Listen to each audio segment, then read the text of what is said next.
For the record, I'm a huge fan of cost segregation studies. It's one of the first strategies I turn to when helping real estate investors maximize their tax savings. But, and this is important, it's not always the right move. Sometimes the benefits are overstated or it just doesn't make financial sense. Now, if you're new to this, let me quickly explain. A cost segregation study is a tax strategy that allows property owners to accelerate depreciation, basically pulling deductions from future years into the present year to lower their tax bill today. This is done through what is called a cost segregation study, which is where you basically break apart the parts of a building, not physically, just from a tax perspective, where you identify and reclassify parts of the property as personal property or land improvements. So personal property would be things like appliances, flooring, even light fixtures. And those things have a much shorter depreciation schedule than the building, which is 27 and a half or 39 years. So that means higher depreciation deductions early on. On top of that, bonus depreciation allows you to take a large portion of those deductions immediately in the first year. So together, this can be a powerful one-time strategy for front-loading deductions on each property. But there are a few key things to know before getting a cost segregation study. The first thing to understand is that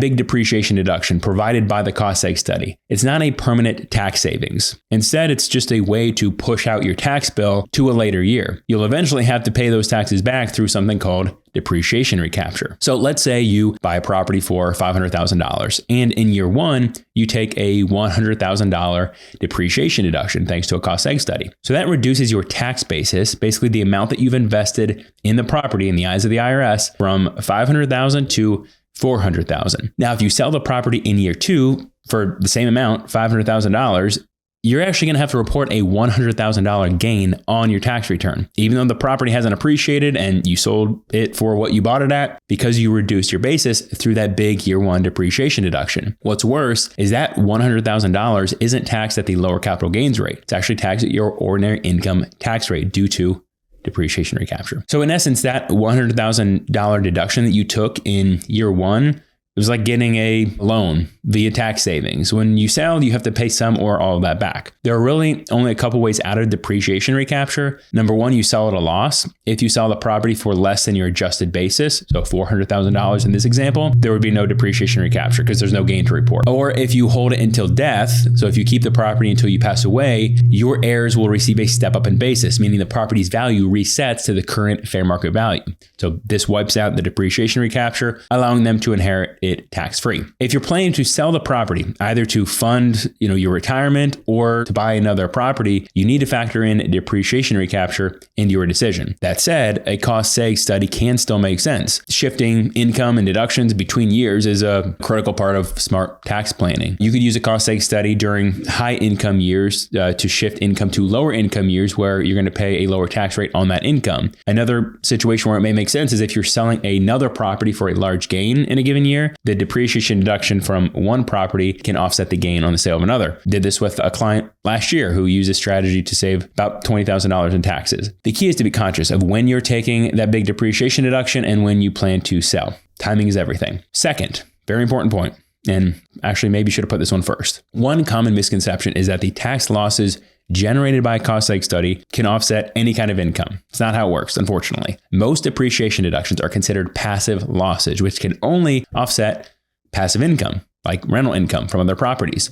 They generally can't reduce your W-2 wages or business income or other active income. And this often comes as a disappointing surprise to new real estate investors. Now, there are two important exceptions where you can use those losses to offset active income. The first is if you qualify for real estate professional status. To qualify, you need to meet two key criteria. Number one, spend at least 750 hours per year actively involved in real estate activities like property management, renovations. And then two, your real estate activities must make up more than 50% of your total working hours. So you can see how this would be tricky if you already have a full-time job. So where this really works well is if a married couple has one spouse that is full-time in real estate and then the other has a W-2 job. Now, if you are alone and you're working a full-time job, also trying to claim real estate professional status, it's going to be tough to pass in an audit. Even if you log the hours, the IRS applies some pretty intense scrutiny and often rejects these positions. Now, the second exception where you may be able to offset active income with real estate losses is with short-term rentals. These have their own unique tax advantages. If the property has an average rental period of 7 days or less, the IRS doesn't classify it as a traditional passive activity. Now, to take advantage of this, you have to materially participate in managing the property. There are 7 criteria. You just have to meet one of them.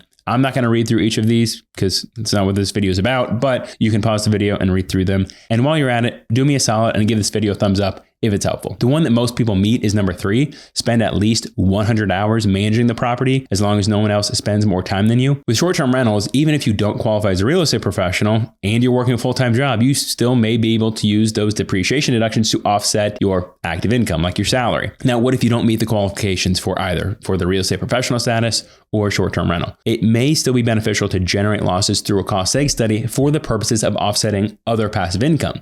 For example, like I said earlier, if you're selling a property and expect a large passive gain, or you own another property that produces significant rental income, those depreciation deductions from a cost seg study can offset that passive income or gain, which will reduce your overall tax liability, keeping more cash in your pocket. Now, if none of those apply, then those losses will get suspended and will get carried forward into the next year until you do have passive income you can use those losses to offset, or until you sell the property and those passive losses are released. The third thing to consider before doing a cost segregation study is whether the tax benefits actually outweigh the cost of doing the study. So let's talk about the cost. Typically, these studies are performed by specialized firms with expertise in real estate and depreciation classifications. So this is not something your tax preparer would handle, nor would I want them to handle. It's a very specialized service. For single family homes, the cost could range from $3,000 to $6,000 on average, depending on the size and complexity of the property. For larger commercial or multifamily properties, it could be significantly more. Now, there are some DIY software tools out there that cost under $1,000. They are less robust, and I think they do require a pretty solid understanding of depreciation rules to avoid errors, scrutiny, so something to keep in mind. Now let's look at the benefits. Bonus depreciation, which allows you to accelerate depreciation into the first year, is going down to 40% in 2025. So smaller properties may not produce enough deductions to make the study worthwhile. For example, let's take a $200,000 property. Assume 10% of that purchase price is land, which cannot be depreciated, and then 30%, let's say, gets reclassified as personal property, eligible for bonus depreciation. So that'd be $60,000. Multiply that by the bonus depreciation cap of 40%. That would allow you to accelerate $24,000 into the first year. At a 24% tax rate, that's a tax savings of about $5,800. Obviously more if you're in a higher tax bracket. It's more complicated than that, but just want to keep it simple. So if the study costs you $3,000,